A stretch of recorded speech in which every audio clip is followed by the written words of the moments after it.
नमस्कार, ABP news पर हाजिर हूं मैं रुमाना इसार खान। कौन बनेगा मुख्यमंत्री, बड़ी कवरेज देख रहे हैं आप। मतदान का दिन आज तेलंगाना में, जहां 119 विधानसभा सीटों के लिए वोट डाले जा रहे हैं और तेलंगाना में सुबह 7 बजे से वोटिंग जारी है। 3 घंटे इस वक्त वोटिंग के पूरे हो चुके हैं और सुबह 9 बजे तक का आंकड़ा मतदान का आपके सामने।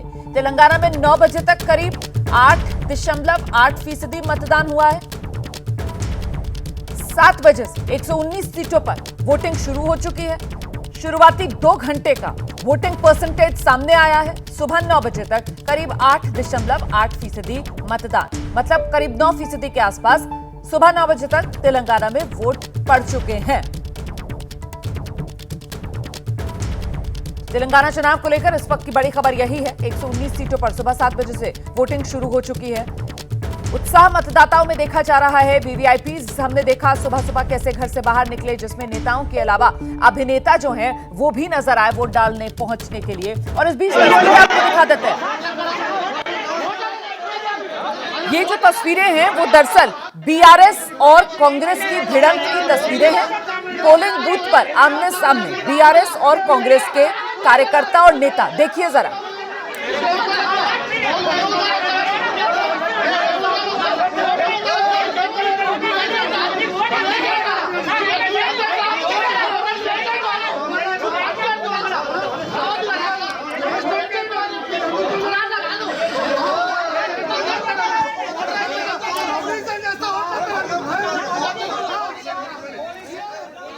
तो ये जो तस्वीरें हैं वो आप तेलंगाना की जनगांव जिला की तस्वीरें देख रहे हैं। ये जो जनगांव जिला है, यहां पर देखिए किस तरीके की आक्रामकता बीआरएस और कांग्रेस के कार्यकर्ताओं में। पोलिंग बूथ के सामने दोनों एक तरीके से गुत्थम गुत्था होने को तैयार। वहां पर आप देख रहे हैं सुरक्षाकर्मी जो मौजूद, वो बीच बचाव करते हुए नजर आ रहे हैं। अगर शायद वो वहां पर मौके पर ना मौजूद होते तो फिर यहां पर तो बात हाथापाई तक पहुंच जाती। मारपीट पर उतारू नजर आ रहे हैं ये कार्यकर्ता। और इन तस्वीरों को देखकर अंदाजा लगाया जा सकता है कि कितना ज्यादा चार्ज्ड माहौल यहां पर और कितनी ज्यादा बात साख पर आ चुकी है यहां पर। और सीधा सीधा मामला कैसे बीआरएस और कांग्रेस के बीच जमीन पर बनता हुआ नजर आ रहा है।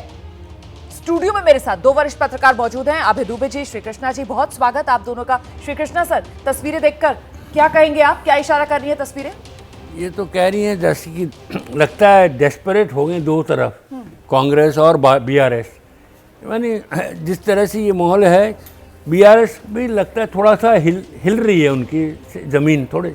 मगर ये जो लड़ाई दंगे होते हैं तो आम तौर पे सभी जगह होते हैं भाई। आप कहीं भी लड़ाई झगड़ा पार्टियों के बीच में होती रहती है। इसको तो हम इसी से कोई ये नहीं कह सकते हैं कि किस तरफ है या है, होती रहती है, तो कोई बड़ी बात नहीं है। बिल्कुल, तेलंगाना जब से बना है तब से ये जो जनगांव विधानसभा सीट है ये लगातार टीआरएस के कब्जे में रही है। और इस बार इस सीट पर कड़ी चुनौती कांग्रेस की तरफ से टीआरएस के जो सिटिंग विधायक एम रेड्डी उनको दी जा रही है। और क्या ये उसी के नतीजे के तौर पर देखा जाए यहाँ पर, और या फिर वो शब्द डेस्परेशन जिसका इस्तेमाल श्री कृष्णा जी की तरफ से किया गया है? अभय जी, देखिए, एक बात तो साफ है कि तेलंगाना में संघर्ष बहुत ही कड़ा है। सभी पार्टियां अपनी पूरी ताकत झोंक रही हैं और ये इस तरह की घटनाएं, दरअसल इस तरह जब संघर्ष बहुत कड़ा होता है तो इस तरह की घटनाओं के अंदेशे बढ़ जाते हैं। देखना हमें ये होगा कि वहाँ का वोटिंग प्रतिशत कितना होता है जी। पिछली बार तकरीबन 79 पॉइंट समथिंग, यानी करीबन 80% के आसपास वोट पड़ा था, जो काफ़ी बड़ा वोट प्रतिशत है। तो इस बार ये मतदाताओं के सामने भी चुनौती है कि वो पिछले वोट प्रतिशत को प्राप्त करें या उससे ज़्यादा वोट दें। हम सीधे जरा ग्राउंड पर लेकर चलते हैं। हमारे सहयोगी इस वक्त हमारे साथ जुड़ रहे हैं, आशीष, और जरा उनसे ही जान लेते हैं ये जनगांव की जो तस्वीरें आई हैं, बीआरएस और कांग्रेस के कार्यकर्ता एक दूसरे के साथ गुत्थम गुत्था, जरा बताइए क्या डिटेल्स मिल रही हैं आशीष? देखिए, जनगांव एक कॉन्स्टिट्यूंसी है जहां इस बार बीआरएस ने अपने सिटिंग एमएलए को चेंज किया। यहां पर काफ़ी तगड़ी फाइट जनगांव में बीआरएस को मिल रही थी, इसलिए उन्हें अपना कैंडिडेट चेंज करना पड़ा। कांग्रेस भी पूरी ताकत से जनगांव में है। ये वारंगल, पुराने वारंगल ज़िले में पड़ता है और काफ़ी इंपॉर्टेंट कॉन्स्टिट्यूंसी मानी जाती है। और यहाँ पर ये घटना हुई है, दोनों पक्षों में भिड़ंत हुई है और बाद में इसको कंट्रोल किया गया। जाहिर तौर पर काफ़ी गर्मा गर्मी है इस चुनाव में, क्योंकि जहाँ कांग्रेस पूरी ताकत के साथ उतरी है, वहीं बीआरएस भी पूरी ताकत से अपने किले को डिफेंड करने में लगी हुई है। बिल्कुल आशीष, रहिए मेरे साथ, मैं लौटूंगी आपके पास। एक क्विक रिएक्शन दोनों मेहमानों से लेंगे। श्री कृष्णा सर, तेलंगाना में असली टेस्ट आज किसका हो रहा है आपकी नजर में? मेरे नज़र में तो लग रहा है बीआरएस और कांग्रेस के बीच में असली टक्कर है। अच्छा। और मगर ये जो स्टेटमेंट इनका आया है ये भाजपा वाले नेता का, टी सिंह का, उससे यही लग रहा है कि शायद बीआरएस की स्थिति थोड़ी खराब हो सकती है, क्योंकि अगर भाजपा ने कहा कि हम इनके साथ बाद में बातचीत करके बनाएंगे तो माइनॉरिटी के जो वोट हैं वो शायद इनसे निकल जाएंगे। आप टी राजा सिंह के बयान का जिक्र कर रहे हैं, जिसमें टी राजा सिंह कहते हैं कि अगर हमें पूरे नंबर्स नहीं मिले तो फिर हम बीआरएस के साथ मिलकर सरकार बना लेंगे। ये वो बड़ा बयान है जो बयान आज मतदान वाले दिन अगर बीजेपी के बड़े नेता की तरफ से दिया जाता है तो जाहिर सी बात है डैमेजिंग बीआरएस के लिए हो सकता है। और इस सब के बीच तेलंगाना के चुनाव में एबीपी न्यूज लगातार आपको दिखा रहा है किस तरीके से दिग्गज वोट डाल रहे हैं। अगर आप भी तेलंगाना के वोटर हैं तो अपना वोट जरूर डालिए। ये तस्वीरें आपके सामने हैं, नेता अभिनेता सब चुनाव मैदान में उतरकर वोट डालने के लिए पोलिंग बूथ पर पहुंच रही हैं। और अब मैं सीधे आपको लेकर चलती हूं, हमारे सहयोगी विवेक तैयार हैं तेलंगाना विधानसभा चुनाव को लेकर कुछ अहम जानकारियां, डिटेल्स आप तक पहुंचाने के लिए। विवेक, धन्यवाद रोमाना। आपने जो तस्वीरें दिखाई और बताई उससे पता चलता है कि उत्साह के साथ कितने जो दिग्गज है वो वोटिंग के लिए निकल चुके हैं। अब मैं दर्शकों को बताने जा रहा हूं कि ओवरऑल इस पूरे चुनाव का क्या सीन रहने वाला है। 33 जिले हैं और 119 विधानसभा सीट है जिसके लिए चल रही है फाइट। 12 सीट एसटी के लिए रिजर्व है। 4 राज्यों से सटा हुआ बॉर्डर है तेलंगाना का। 35,655 पोलिंग बूथ बनाए गए हैं ताकि वोटिंग आसानी से कराई जा सके। और सबसे अहम यह है कि इसमें 2290 प्रत्याशी हैं तेलंगाना में और इन्हीं सब को देखते हुए ये पूरा आंकड़ा ये है। आज वोटिंग का शाम 5 बजे तक वोटिंग होगी। Over to you Romana. बड़ी जानकारी यहां पर दे रहे थे तेलंगाना को लेकर विवेक। अब जल्दी से एक रिएक्शन लेते हैं अभय सर का, जो सवाल मैंने पहले पूछा था। टक्कर बता रहे हैं श्री कृष्णा जी कि साफ तौर पर बीआरएस वर्सेस कांग्रेस की स्थिति जमीन पर बनती हुई नजर आ रही है। टेस्ट असली किसका? देखिए, ये टेस्ट तो दोनों पार्टियों का है। टीआरएस चाहते हैं कि चंद्रशेखर राव चाहते हैं कि वो तिकड़ी बनाएं जीत की और वो एमजी रामचंद्रन जैसा करके दिखाएं। एमजी रामचंद्रन लगातार दक्षिण भारत में 3 बार मुख्यमंत्री बने थे। और कांग्रेस अपनी वापसी की कोशिश कर रही है और कांग्रेस ने अगर तेलंगाना में सरकार बनाई और अपनी वापसी कांग्रेस कर पाई तो उसका फ़ायदा कांग्रेस को छत्तीसगढ़ या मध्य प्रदेश जीतने से भी ज़्यादा होने वाला है, क्योंकि उससे कांग्रेस का ग्राफ बहुत ज़्यादा आगे बढ़ेगा और सारे देश में एक विपक्ष का नैरेटिव खड़ा करने में कांग्रेस को इस जीत से बहुत मदद मिलेगी। लेकिन इसमें बहुत सारे किंतु परंतु हैं, क्योंकि तेलंगाना के अंदर सबसे अच्छा संगठन अगर किसी के पास है तो वो बीआरएस के पास है, के चंद्रशेखर राव के पास है। एक एक बूथ के ऊपर उनके लोग होते हैं, वो मतलब उसका कोई मुकाबला नहीं है उस संगठन का। बिल्कुल। और इस बीच ये तस्वीरें आपके सामने हैं, आप देख रहे हैं केटीआर जो हैं वो वोट डालने के लिए पहुंचे हैं। केसीआर के बेटे हैं, खुद उम्मीदवार भी इस चुनाव में आप देख रहे हैं केटीआर को वोट डालने के लिए पहुंचे हैं परिवार के साथ। सिरसिल्ला जो सीट है वहां से वो उम्मीदवार है, उसी सीट से वो जीतते रहे हैं। आपको सीधे लेकर चलते हैं, हमारे सहयोगी आशीष इस वक्त मौजूद हैं। आशीष, परिवार के साथ वोट डालने के लिए पहुंचे हैं केटीआर? जी हाँ, केटी रामाराव पार्टी का यंग चेहरा, यूथ चेहरा, आईटी मिनिस्टर रहे हैं, इंडस्ट्री मिनिस्टर रहे हैं, सिरसिला से चुनाव लड़ते हैं। सिरसिला जो है यहाँ से करीब 200 किलोमीटर की दूरी पर है, लेकिन वोटिंग उन्होंने जुबली हिल्स में अपने घर के पास की है। पुराना जो इनका घर है वहाँ पर उन्होंने वोटिंग की है, पत्नी के साथ वोटिंग करने पहुँचे हैं। और केटीआर ने इस चुनाव में ख़ास तौर पे अर्बन सीटों पे कैंपेनिंग को फोकस किया, जहां पर पिता और पार्टी प्रमुख के चंद्रशेखर राव लगातार रूरल एरियाज़ में कैंपेन करते नजर आए। वहीं अर्बन एरिया में कैंपेन करने की जिम्मेदारी केटी रामाराव के पास रही। लगातार रोड शो करते रहे, इनकी खासियत है ये रोड शो करते हैं। लगातार रोड शो और भारी भीड़ के सामने इन्होंने अपनी सभाएं की और इन पूरी तरीके से जब भी हमारी बात हुई वो उन्होंने आश्वस्त नजर आए हैं कि सरकार तो हमारे पास ही, कार की सरकार, ये उनको हमेशा बोलते हैं, सरकार तो कार की बनेगी। लेकिन खास बात यह कि कैसे बीआरएस के प्रमुख के चंद्रशेखर राव जो करीब 70 साल के, 69 साल के हैं, उन्होंने करीब 40 दिनों में 90 से ज़्यादा 93 सभाएं की हैं, हर एक दिन उन्होंने कम से कम 3 सभाएं की हैं, कम से कम 83 असेंबली कॉन्स्टिट्यूंसीज में उन्होंने टारगेटेड ये जनसभाएं की है, वहां भी भारी भीड़। तो उन्होंने भी इस चुनाव को हल्के में नहीं लिया। कांग्रेस ने भी पूरी ताकत झोंकी। कांग्रेस के स्टार प्रचारकों की बात करें, राहुल गांधी, प्रियंका गांधी, मल्लिकार्जुन खड़गे और रेवंत रेड्डी, इनका भी पूरा का पूरा फोकस रूरल तेलंगाना में रहा है। हैदराबाद सबके लिए महत्वपूर्ण है, 24 असेंबली सीट आती हैं ग्रेटर हैदराबाद म्युनिसिपल कॉर्पोरेशन में, लेकिन ज़्यादातर कांग्रेस की जो फोकस रहा वो रूरल तेलंगाना में रहा। आखिरी दिन प्रचार के 28 तारीख को ग्रेटर हैदराबाद म्युनिसिपल कॉर्पोरेशन इलाके में कांग्रेस के स्टार कैंपेनर नजर आए। बीजेपी का फोकस आदिलाबाद, निजामाबाद और ग्रेटर हैदराबाद म्युनिसिपल कॉर्पोरेशन के इलाके में रहा। एमआईएम का फोकस जाहिर तौर पे उनका गढ़ है, हैदराबाद पार्लियामेंट्री सीट के 7 विधानसभा क्षेत्र में रहा, लेकिन इस बार असदुद्दीन ओवैसी ने 2 ऐसी सीटों पे भी जाके कैंपेन किया जहां पे बीआरएस का कैंडिडेट है। एक महेश्वरम कैंडिडेट है जहां पर सविता इंदिरा रेड्डी हैं, एजुकेशन मिनिस्टर हैं, बीआरएस कैंडिडेट हैं, वो उम्मीदवार हैं। उनके पक्ष में कैंडिडेट में उन्होंने भाषण दिया, उनके पक्ष में कैंपेन किया। उसके अलावा खैरताबाद असेंबली सीट है, शहर के बिल्कुल बीच का सीट है, वहां पर दानम नागेंद्र हैं, किसी ज़माने में कांग्रेस के बड़े कद्दावर नेता होते थे, अभी बीआरएस में है, 2 टाइम के एमएलए हैं। उनके पक्ष में भी असदुद्दीन ओवैसी ने कैंपेन किया। तो ये काफ़ी जो पूरा फोकस है कैंपेन का इस तरीके से रहा। उसके अलावा मैं एक और जानकारी देना चाहूंगा, ये जो 2 सीट जो आपने अभी बताई जहां पर असदुद्दीन ओवैसी ने बीआरएस के कैंडिडेट्स के लिए जाकर कैंपेनिंग की है, यहां पर क्या मुस्लिम वोटर साइजेबल है? बड़ी संख्या में मुस्लिम वोटर है यहां पर?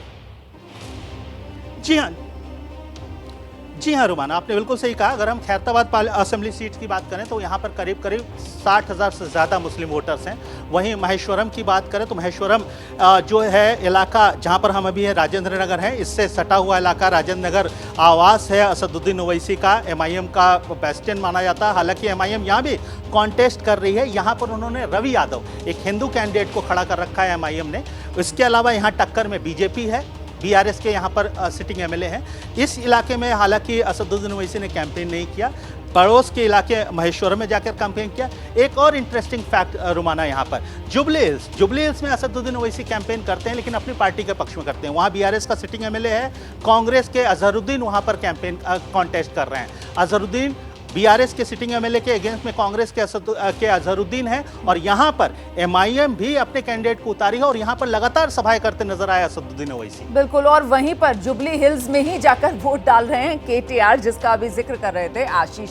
मैं सीधे आपको लेकर चलती हूँ वीरेश, हमारे सहयोगी, वो भी तेलंगाना पहुंचे हुए हैं, तेलंगाना में घूम रहे हैं। हैदराबाद का चुनावी मिजाज, वीरेश, आपने क्या देखा और समझा और पाया?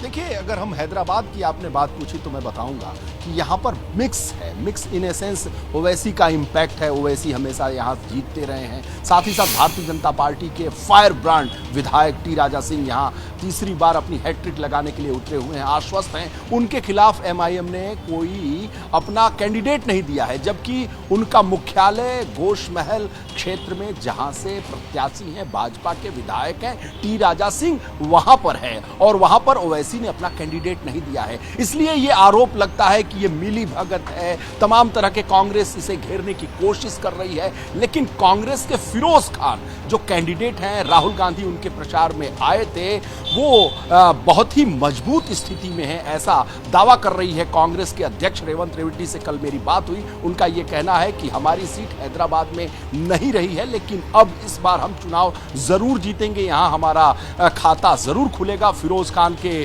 समर्थन में आए थे राहुल गांधी, बहुत ज्यादा उन्हें जन समर्थन मिला, तो उसका इंपैक्ट वो बता रहे हैं कि मिलेगा। लेकिन मुझे जो जानकारी है, फिरोज खान बहुत ही मजबूती के साथ कांग्रेस कैंडिडेट एमआईएम के खिलाफ चुनाव लड़ रहे हैं, यानी दोनों की आपस में लड़ाई है। टी राजा सिंह की सीट भी बताई जा रही है कि आसानी से निकल जाएगी। टी राजा सिंह भारतीय जनता पार्टी के फायर ब्रांड लीडर, जिस तरीके से वो बोलते हैं ओवैसी को, उन्होंने आज मेरे ही इंटरव्यू में कहा कि वो शेर नहीं चूहा है, उसे मैं खदेड़ दूंगा और चुनाव के बाद मैं पूरे देश में हिंदू राष्ट्र के लिए काम करूंगा। अगर मैं चुनाव हार जाता हूं तो पूरे राष्ट्र में घूमूंगा। तो वो उनकी शैली है राजा सिंह की। उनके समर्थन में योगी आदित्यनाथ ने सभा की थी, रोड शो किया था, और घोष महल इलाके में ऐतिहासिक सभा हुई थी। उनका साफ कहना है कि मुझे योगी और मोदी दोनों का आशीर्वाद है और आशीर्वाद से मैं जीतूंगा और भारतीय जनता पार्टी की सरकार बनेगी। किशन रेड्डी जो अध्यक्ष हैं भारतीय जनता पार्टी तेलंगाना के, उन्होंने मुझे इंटरव्यू दिया और वो मतदान करके जब निकले उन्होंने आश्वस्त होकर कहा कि भारतीय जनता पार्टी बेहतर करेगी। लेकिन टी राजा सिंह ने एक बड़ा बयान एबीपी न्यूज को दिया कि बीआरएस के विधायकों के संपर्क में हम लोग हैं, यानी भारतीय जनता पार्टी बीआरएस के विधायकों के संपर्क में है और 40 सीट से ज्यादा हम पाते ही बीआरएस के विधायकों को तोड़ लेंगे, कांग्रेस के विधायकों को तोड़ लेंगे, निर्दलियों को तोड़ लेंगे और तोड़कर हम अपनी सरकार बना लेंगे। इस बयान पर जब प्रदेश अध्यक्ष किशन रेड्डी से हमने बात की तो उन्होंने पल्ला झाड़ लिया और कहा कि हम उनकी बात से इत्तेफाक नहीं रखते हैं, हमारे साथ जनता है, हम जनता के संपर्क में हैं, हम बीआरएस के संपर्क में नहीं हैं। फिलहाल टी राजा सिंह का जो बयान है जो उन्होंने आपके इंटरव्यू में दिया है वो कहीं ना कहीं सेल्फ गोल उनके लिए साबित हो रहा है और डैमेजिंग बीआरएस के लिए साबित हो सकता है। बहुत शुक्रिया आपका फिलहाल इस तमाम अपडेट के लिए। बड़ी कवरेज एबीपी न्यूज पर लगातार जारी है। तेलंगाना में मतदान जारी है, सुबह 7 बजे से वोटिंग हो रही है और ऐसे में बड़े बड़े दिग्गज जिनकी किस्मत का फैसला ईवीएम में कैद हो रहा है, जनता फैसला सुना रही है और सबसे महत्वपूर्ण हो जाता है वो अलग अलग दलों की तरफ से जो सीएम पद को लेकर अलग अलग दावेदार सामने आ रहे हैं, उन्हीं से जुड़ी कुछ जानकारियां आपको देंगे विवेक। लेकर चलते हैं आपको विवेक के पास। और रोमाना, इसके साथ ये भी देखना काफी दिलचस्प हो जाता है कि 2 सीट से जो सीएम के उम्मीदवार हैं वो चुनाव लड़ रहे हैं। मैं नाम के साथ बताता हूं कि वो सीट कौन सी होगी जहां से हैं। सबसे पहले तो देख लीजिए के चंद्रशेखर राव हैं, अब ये जो है गजवेल सिद्दीपेट से, और कामारेड्डी जो है वहां से चुनावी मैदान में है। उसके बाद आइए तो बीआरएस की बात हमने कर ली, अब आइए कांग्रेस की ओर चलते हैं। कांग्रेस से जो तस्वीर है ये आप देख रहे हैं आपकी स्क्रीन पर, ये है रेवंत रेड्डी की तस्वीर। ये कोंडांगल विकाराबाद से चुनावी मैदान में है और कामारेड्डी से भी ये चुनाव लड़ रहे हैं। काफी ये आंकड़ा ये है कि टक्कर दे रहे हैं। अब देखिए इटाला राजेंद्र जो बीजेपी से हैं, उनके बारे में भी मैं आपको जानकारी दे दी कि हुजाराबाद करीमनगर से ये चुनावी मैदान में है और इसके साथ साथ गजवेल जो सिद्दीपेट से है वहां पर भी ये चुनावी मैदान में है। तो ये हमने आपको बताया कि बीजेपी, कांग्रेस और बीआरएस सबके जो सीएम के दावेदार बताए जा रहे हैं वो 2-2 सीटों से चुनावी मैदान में है। रोमाना, दरअसल इसमें बड़ी बात यह भी सामने निकल कर आती है कि केसीआर जो है उनकी घेराबंदी, क्योंकि वो खुद 2 सीट पर लड़ रहे हैं, तो उनकी घेराबंदी दोनों सीटों पर, एक तरफ बीजेपी की तरफ से की जा रही है वो गजवेल सीट जहां से इटाला राजेंद्र उनको चुनौती दे रहे हैं, और दूसरी तरफ जो उनकी कामारेड्डी वाली सीट है जहां से केसीआर चुनाव मैदान में है, वहां कामारेड्डी पर रेवंत रेड्डी उतर गए हैं और वो उनको वहां पर घेरते हुए नजर आ रहे हैं। मतलब केसीआर के लिए दोनों ही सीटों को मुश्किल बनाने की ये कोशिश जो विपक्षियों की तरफ से देखने के लिए मिल रही है। हम सीधे आपको एक बार फिर से ग्राउंड पर लेकर चलेंगे। मेरे सहयोगी आशीष इस वक्त हमारे साथ मौजूद है और जरा आशीष से ये जानते हैं कि एक तरफ तो ये यकीनन केसीआर का महत्वपूर्ण टेस्ट, ये एआईएमआईएम के असदुद्दीन ओवैसी के लिए महत्वपूर्ण टेस्ट, लेकिन इस सब के बीच वो जो रिवाइवल की एक कोशिश कांग्रेस की तरफ से यहां पर की जा रही है, कांग्रेस के लिहाज से ये जो चुनाव है वो कितना महत्वपूर्ण और कितना बड़ा टेस्ट? आशीष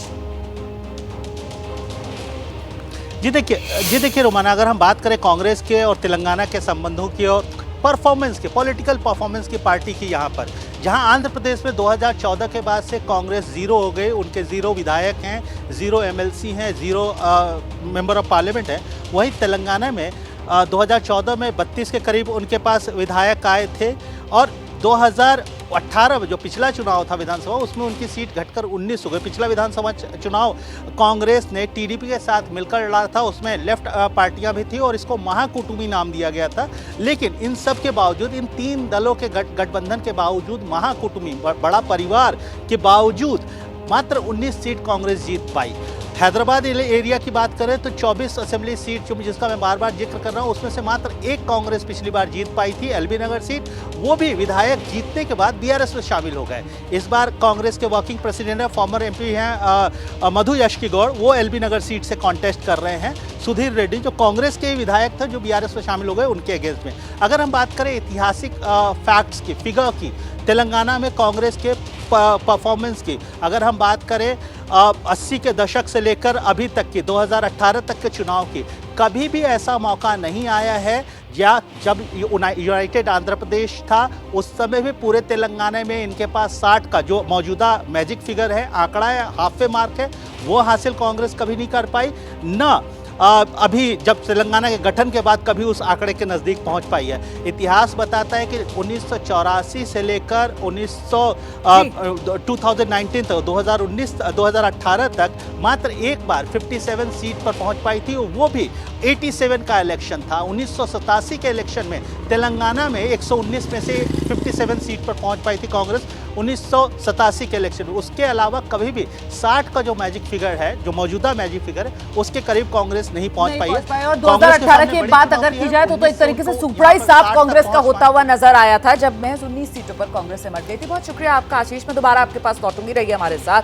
तो 3.5 घंटे पूरे हो चुके हैं तेलंगाना में वोटिंग को। सुबह 7 बजे से वोटिंग लगातार जारी है और जो नया आंकड़ा आया है सुबह 9 बजे तक का वोटिंग प्रतिशत का, मतलब शुरुआती 2 घंटे के वोटिंग प्रतिशत का, वो आंकड़ा भी आपको बता देते हैं। 8.5% अब तक मतदान हुआ है तेलंगाना में। 7 बजे से 119 सीटों पर वोट डाले जा रहे हैं और शुरुआती 2 घंटे में करीब 8.5% मतदान। तो शाम 5 बजे तक वोट डाले जाएंगे और एबीपी न्यूज भी आपसे यही अपील कर रहा है कि अगर आप भी तेलंगाना के वोटर हैं तो फिर अपने मताधिकार का इस्तेमाल जरूर कीजिए, वोट जरूर डालिए, अपनी जिम्मेदारी निभाइए। और इस बीच आपको कुछ तस्वीरें दिखाते हैं। चुनाव के दिन की ये तस्वीरें आपके सामने हैं। इसमें आप नेताओं को भी देख रहे हैं, अभिनेताओं को भी देख रहे हैं।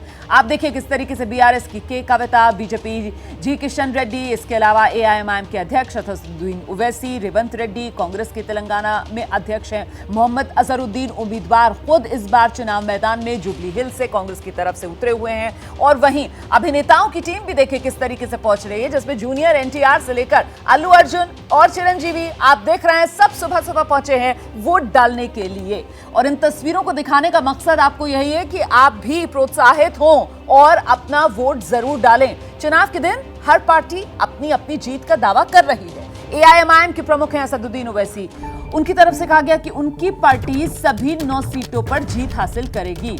9 सीट इसलिए क्योंकि एआईएमआईएम ने 9 सीटों पर ही अपने उम्मीदवार उतारे हैं। इसी वजह से असदुद्दीन ओवैसी कह रहे हैं कि जितने उम्मीदवार उतारे हैं 100% स्ट्राइक रेट रहने वाला है। 9 के 9 उम्मीदवार जीत जाएंगे उनके। कांग्रेस के पास कोई मुद्दा नहीं, कांग्रेस पर जोरदार वार। बीजेपी और आरएसएस के लिए सिर्फ मैं मुद्दा हूं, बीजेपी और आरएसएस को भी घेरा असदुद्दीन ओवैसी ने।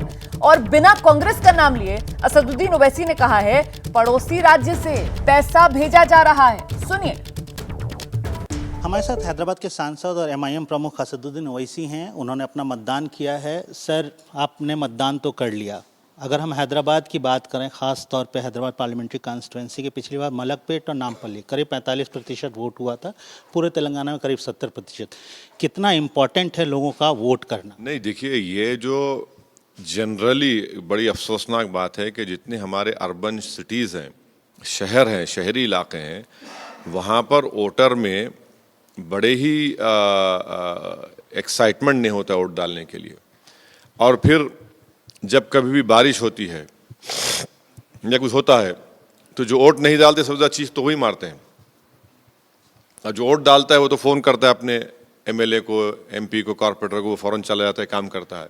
तो आपको अगर हैदराबाद की खूबसूरती की फ़िक्र है, हैदराबाद की अमन की आपको फ़िक्र है, हैदराबाद और तेलंगाना की गंगा जमुनी तहजीब को, आपकी शनाख्त को मजबूत रखना है, तो आप निकल कर वोट डालिए। ये दिन छुट्टी मनाने के लिए नहीं है, पिकनिक मनाने के लिए नहीं है कि आप कहीं जाएंगे। भाई, आप वोट डालिए। 1 घंटा लगेगा आपको, ये 45 मिनट बमुश्किल। क्या 45 मिनट नहीं दे सकते भारत की जमहूरियत को मजबूत करने के लिए, संविधान पे अपने और एतमाद को बढ़ाने के लिए, और पॉलिटिशियंस को अकाउंटेबल बनाने के लिए, और उन पॉलिटिकल पार्टीज़ को रिवॉर्ड करने के लिए जो साल के 12 महीने 5 साल आपके दरमियान में रहते, आपके सुख में, आपके दर्द में, आपके एक फ़ोन कॉल पर रात के अंधेरे में आपकी तरफ दौड़ते हैं, कोविड में आपकी मदद की। तो इन सब के लिए आपको ज़रूरी है कि आप निकल कर वोट डालें। और जो कैंडिडेट आपको पसंद नहीं है, घर में बैठकर आप बोलेंगे यार ये वो बेकार है और बकवास करता है ये, और मेरी शनाख्त को ख़तरा पैदा करना चाह रहा है, तो भाई आप निकल के वोट डालिए, आइए। आपने करीब 100 से ज़्यादा दौरे और सभाएं की सर अपने इलाके में करीब 9 जगहों पर आप कॉन्टेस्ट कर रहे हैं, 9 सीटों पे कॉन्टेस्ट कर रहे हैं, 100 से ज़्यादा सभाएं की। क्या लगता है, मुद्दा क्या है, क्या होगा, क्या लगता है? देखिए, अभी तो आज मतदान का दिन है, हक़ रायदही का दिन है, तो मैं नहीं बोल सकता इन सब चीज़ों को, बट जितना भी हम मेहनत किए, मुझे यकीन है कि इंशाअल्लाह ताला अल्लाह उसको कबूल करेगा। अवाम हमारी इस मेहनत को, सिर्फ इलेक्शन की मेहनत नहीं बल्कि पहले भी जो हम हमारे ज़िम्मेदार पार्टी के लोगों ने हमारे बूथ प्रेसिडेंट से मेहनत की, वो सब उनके सामने आया है, उनके सामने है। वो इंशाअल्लाह उन तमाम चीज़ों को देखकर एक अच्छा फ़ैसला लेगी और मुझे यकीन है कि हम अपनी 7 सीटों को रिटेन करेंगे और 2 जगह पर भी इंशाअल्लाह ताला हम कामयाब होंगे। और जो हमारा जो तेलंगाना के लिए जो हमने जो फ़ैसला लिया, इंशाअल्लाह ताला उसमें भी हमको कामयाबी मिलेगी। अवाम उसको समझ गई है और इंशाअल्लाह ताला आप देखेंगे कि अच्छा नतीजा आएगा। कांग्रेस के सांसद हैं, तेलंगाना के प्रमुख हैं रेवंत रेड्डी, उन्होंने वोट डालने के बाद दावा किया कि 9 तारीख को तो हम शपथ ले रहे हैं, कांग्रेस की सरकार आ रही है। अब वो बोलते रहते हैं ना, उनको तो बोलना ही पड़ेगा, कुछ ना कुछ तो बोलना पड़ेगा। कांग्रेस आपको भी बहुत टारगेट करती रही पूरे इलेक्शन में। कोई बात नहीं भाई, राहुल गांधी के पास मुद्दा तो था ही नहीं, तो असदुद्दीन ओवैसी मुद्दा था राहुल गांधी के लिए, उनकी बहन के लिए मैं मुद्दा था, उनकी पार्टी के लिए मैं मुद्दा था, बीजेपी के लिए, आरएसएस के लिए मैं मुद्दा हूँ। तो यकीनन इंशाअल्लाह ताला मुझे यकीन है कि तेलंगाना और हैदराबाद की आवाम इन लोगों के इस तरह की नेगेटिव कैंपेनिंग को देखकर उनको बताएगी कि नेगेटिव कैंपेन करना और इस तरह से अपनी नफ़रत का इजहार करना वो आज दिख कर आ जाएगा, उनको मालूम हो जाएगा। आपने बात की है सर, उनके पास कोई मुद्दा नहीं, आपको टारगेट करते हैं, वो आपको बोलते हैं आप एक धर्म विशेष की राजनीति करते हैं, पोलराइजेशन आपने देखा इस? कहाँ है, कौन हमारा बताइए, हमारे कोई भाषण पर ईसीआई ने नोटिस दी? अगर हम कुछ किसी धर्म विशेष के बारे में कभी ना बोले हैं, ना इंशाल्लाह कभी बोलेंगे, और अगर हम बोलते तो आप लोग छोड़ते थे हमको, आप लोग तो चला देते हमको, सूली पे चढ़ा देते आप लोग। तो सब कुछ भी नहीं है, ये इनकी हिमाकत है, ये इनका फ्रस्ट्रेशन है। अब ये इस तरह ही कर रहे हैं। हाँ, ये बात सही है कि तेलंगाना में रेड्डीज़ भी हैं, मुनूर कापू भी हैं, पद्माशाली भी हैं, गंगापुत्रा भी हैं, माला भी हैं, माडिगा भी हैं, यादव भी है, गौड़ भी है, वेलमा है, कम्मा है, ईसाई हैं, सिख हैं, तो ये सब मिल के वोट डाल रहे ना, तो फिर इसके ऊपर क्या बोलेंगे? इन सब चीज़ों को आप तो बाजू नहीं हटा सकते, ये भी तो हमारी राजनीति की सियासत की हकीकत है। इस बार कई सर्वे सर और कई वीडियोस, कई ऑडियोज वायरल हुए हैं, वो भी एक चुनावी हिस्सा बन गया है, लोग उसको फेक वीडियोस, फेक सर्वेस और फेक ऑडियोज बोल रहे हैं। ये जो नई टेक्निक का इस्तेमाल चुनाव में हुआ है, उसको कैसे देखते हैं? नहीं, ये तो किसी के लिए भी अच्छा नहीं है, ना हमारी जमहूरियत के लिए, ना हमारे साइबर सिक्योरिटी के लिए। देखिए, संविधान में राइट टू डिग्निटी एक फंडामेंटल राइट है और आप कोई से खिलवाड़ नहीं कर सकता है। और हालिया महीनों में हम देखें कि ख़वातीन को टारगेट किया जा रहा है, उन पर हमले किए जा रहे हैं, उनको बुरा दिखाने की कोशिश की जा रही है। तो ये ज़रूरी है कि जो हमारी स्टेट गवर्नमेंट्स हैं, सेंट्रल गवर्नमेंट है, वो सख्ती से इसका नोटिस ले, इन लोगों पर एक्शन ले और एक मैकेनिज़्म डेवलप होना चाहिए। भाई, जब आप फ़ोन टैप कर सकते तो इनको क्यों नहीं देख सकते आप? इनको देखिए। और ये आगे मुझे लगता है कि ईसीआई को भी इसमें बहुत कुछ करने की ज़रूरत है। इस पर भी ये जो फेक सर्वेज आते हैं, फिर चुनाव के कैंपेनिंग का वक्त ख़त्म होने के बाद कोई एक पैसे लेकर किसी एक पार्टी के उसका एक इंटरव्यू डाल देता है 2 मिनट का, और ये समझता है कि मैं अपने फेसबुक पे नहीं डाला तो व्हाट्सएप पे तो मालूम हो जाता है उनके नंबर के साथ कि उन्होंने कब डाला है इसको। तो इनका ये चेक करना चाहिए। बल्कि जितने भी ऐसे तमाम लोग हैं, ईसीआई को एक मैकेनिज़्म क्रिएट करना चाहिए कि ये जो तरीक़ा अपना रहे हैं लोग, इस पर उनको एक्शन लेना चाहिए। बल्कि मैं तो ये डिमांड करूँगा कि इनको अरेस्ट करना चाहिए इन लोगों को। मेरे आखिरी 2 सवाल सर। 300 करोड़ कैश पकड़ा गया है, 700 से ज़्यादा, 750 करोड़ के करीब के सीजर है इलेक्शन कमीशन का। और क्या ये जो चुनाव है 5 राज्यों के, 24 की तैयारी है, 24 का हम सेमीफाइनल माने? नहीं, देखिए, 24 का चुनाव तो अपने टाइम पर होगा। अब उससे पहले इन विधानसभाओं का जो टेन्योर है, मियाद है, वो ख़त्म हो चुकी है। तो यकीनन अब मैं तो समझूंगा कि अब ये इलेक्शन के बाद अब हमको नेक्स्ट चैलेंज होगा पार्लियामेंट का इलेक्शन, तो उसके लिए तैयारी करना पड़ेगा। तैयारी हम कर चुके हैं, अभी जो चल रहा है मोमेंटम वो बरकरार रहेगा। और फिर थोड़ा मेरे ख्याल से पार्लियामेंट का चुनाव रमज़ान में भी आएगा, मार्च के महीने में, मार्च के फर्स्ट को इंशाल्लाह रमज़ान मुबारक शुरू होगा। तो ये तो चलेगा ना, तो चुनाव है तो अपने टाइम पर होंगे, इसमें हमको लगता नहीं है कि कोई ऐसा मुश्किल होगी। हम तो अपना काम करेंगे और आवाम के सामने जाते रहे। हाईएस्ट कैश सीजर सर, उस पर क्या कहेंगे? चुनाव में पैसे की पूरी बरसात हुई है इस बार तेलंगाना चुनाव। हाँ, बहुत हुई है। पड़ोसी प्रदेश से भी आया है, बहुत पकड़ा गया है पड़ोसी प्रदेश से जो आया है। तो अफसोसनाक बात है कि हमारे पड़ोस में जो प्रदेश है वहाँ से भिजा रहे हैं, पकड़े भी गए, बहुत सा पैसा पकड़ा भी गया। तो इससे इन लोगों की कमज़ोरी ज़ाहिर होती है, उनका कोई एतमाद नहीं है। भाई ऐसा लग रहा है कि गारंटी की बात कर रहे हैं और पैसे भी दे रहे हैं। तेलंगाना के टेस्ट वाले दिन असदुद्दीन ओवैसी को आप सुन रहे थे, जिनकी तरफ से कहा जा रहा है कि चाहे कांग्रेस हो या फिर बीजेपी, इन पार्टियों के पास कोई मुद्दा नहीं, इसी वजह से ये पार्टियां घुमा फिरा कर असदुद्दीन ओवैसी कह रहे हैं कि उन्हें ही बार बार मुद्दा बना रही हैं। खैर, तेलंगाना की सियासत और असदुद्दीन ओवैसी को तेलंगाना में ताकत कहां से मिलती है, क्या है तेलंगाना की सियासत का ओवैसी फैक्टर, समझने के लिए सीधे आपको लेकर चलते हैं विवेक के पास। अभी मैं जो बताने जा रहा हूं रोमाना, इससे बहुत सारी बातें स्पष्ट हो जाएंगी, साफ हो जाएंगी कि ओवैसी कितने बड़े फैक्टर हैं तेलंगाना के इस चुनाव में, कितने सीटों पर रखते हैं वो अपना प्रभाव और कितनी आबादी को करते हैं प्रभावित। सबसे पहले जानिए कि मुस्लिम आबादी 45 लाख है, मतलब कुल जनसंख्या का 13%, तेलंगाना की जो कुल जनसंख्या है उसकी 13% मुस्लिम आबादी है, उस पर इनका प्रभाव है। मुस्लिम वोटर का असर जो है वो 119 सीटें कुल हैं, उसमें से 45 सीटों पर रहता है, 45 सीटों पर असर होता है। और जो मुस्लिम बहुल सीट हैं उसमें 2018 के क्या आए थे नतीजे, वो भी हम आपको बता दें।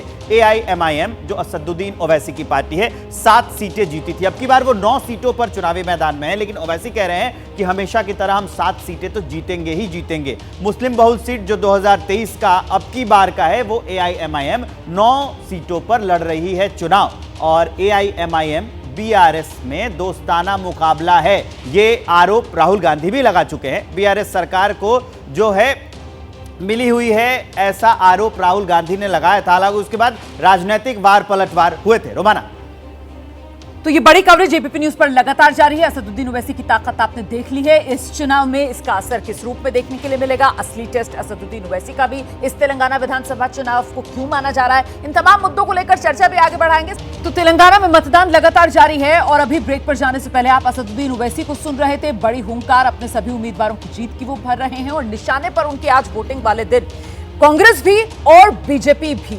ओवैसी फैक्टर तेलंगाना के इस विधानसभा चुनाव में आप किस रूप में देख रहे हैं और ओवैसी का कितने बड़ा टेस्ट है ये अभय जी? देखिए, ओवैसी खुद तो 9 सीटों पर चुनाव लड़ रहे हैं, तो वहाँ से तो उनका टेस्ट नहीं हो सकता कि पूरे तेलंगाना पर उनका कितना प्रभाव है। दरअसल वो भारत राष्ट्र समिति को कितने वोट मुसलमानों के दिलवाते हैं, इससे उनकी परीक्षा होगी, ये कसौटी होगी उनकी।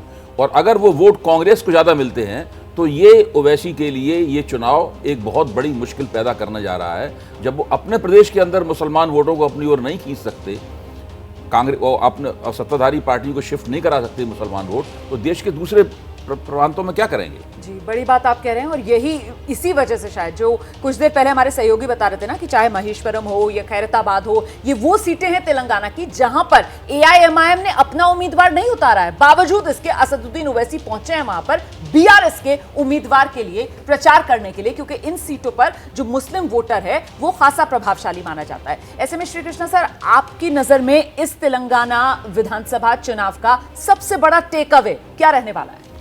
सबसे बड़ा टेक अवे ये है कि वोटिंग पैटर्न जो है शायद इतना असर नहीं पड़ेगा, क्योंकि जो सुल्तान ओवैसी, असदुद्दीन ओवैसी और जो इन्होंने जो भाजपा लीडर ने कहा है उसका असर बहुत पड़ेगा। और ओवैसी चाहे कुछ भी करे, अगर मुस्लिम वोट खिसक जाए इनके हाथों से तो BRS को भी सपोर्ट नहीं कर पाएंगे, क्योंकि एक मैसेज भी चला गया कि भाई ये तो भाजपा के साथ हैं। तो अगर ये मैसेज गया तो बड़ा मुश्किल होगा BRS को। चाहे जितना भी ये कोशिश कर लें ओवैसी, क्योंकि ओवैसी को तो यही सब यही कहते हैं कि ओवैसी इनके साथ मिली हुई है बीआरएस के साथ। अब कहाँ तक ये ले जा सकते हैं बीआरएस को फिर सरकार बनाने में, ये देखना तो पड़ेगा। मतलब पिछले चुनाव में जिस तरीके का मुस्लिम सपोर्ट बीआरएस को मिलता रहा, अगर वो मुस्लिम वोट बेस खिसकेगा तो फिर केटीआर की हैट्रिक में सबसे बड़ा रोड़ा बन सकता है।